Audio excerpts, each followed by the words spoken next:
ಪಂಚ ಗ್ಯಾರಂಟಿ ಏನು ಕೊಟ್ಟಿದ್ದಾರಲ್ಲ ಮಕ್ಕಳಿಗೆ ಭಾಳ ಅನುಕೂಲ ಆಗ್ತೈತಿ. ಎಕ್ಸಾಂಪಲ್ ನಂದೇ ನಾನು ತಗೊತಿದ್ದೀನಿ.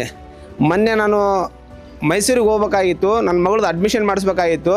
ನನ್ನ ಹತ್ರ ದುಡ್ಡು ಇದ್ದಿಲ್ಲ.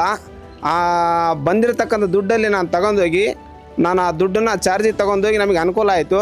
ನಾವು ಅವತ್ತು ಹೋಗಿರೋದ್ರಿಂದ ನಮಗೆ ಅವತ್ತು ಅಡ್ಮಿಷನ್ ಆಯಿತು ನನ್ನ ಮಗಳದು ಮೈಸೂರಲ್ಲಿ. ಯಾಕಂದರೆ ಇದೇ ಥರ ಭಾಳಷ್ಟು ಮಕ್ಕಳಿಗೆ ಭಾಳ ಅನುಕೂಲ ಆಗುತ್ತೆ.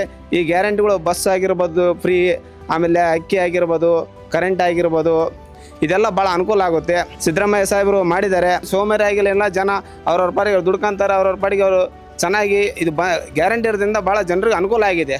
ಬಡವರು ಬಗ್ಗರಿಗೆಲ್ಲ ಭಾಳ ಅನುಕೂಲ ಆಗಿದೆ. ಯಾರೂ ಸೋಮಾರಿ ಆಗಿಲ್ಲ, ಎಲ್ಲರೂ ಚೆನ್ನಾಗಿದ್ದಾರೆ. ಸಿದ್ದರಾಮಯ್ಯ ಅಂಥ ನಾಯಕರು ನಮಗೆ ಸಿಕ್ಕಿರೋದು ನಮ್ಮ ದೊಡ್ಡ ಪುಣ್ಯ ಅನಿಸ್ತದೆ. ಅಂಥ ವ್ಯಕ್ತಿ ನಮಗೆ ನಾವು ಇವತ್ತು ಸಿದ್ದರಾಮಯ್ಯ ಸಾಹೇಬರು ಇನ್ನು ಮುಂದಿನದಲ್ಲಿ ಮತ್ತೆ ಅವ್ರು ಮುಖ್ಯಮಂತ್ರಿ ಆಗಬೇಕು, ಮತ್ತೆ ಅವರ ಆಡಳಿತ ಮಾಡಬೇಕಂತ ನಾವು ಕೇಳ್ತಾ ಇದ್ದೀವಿ.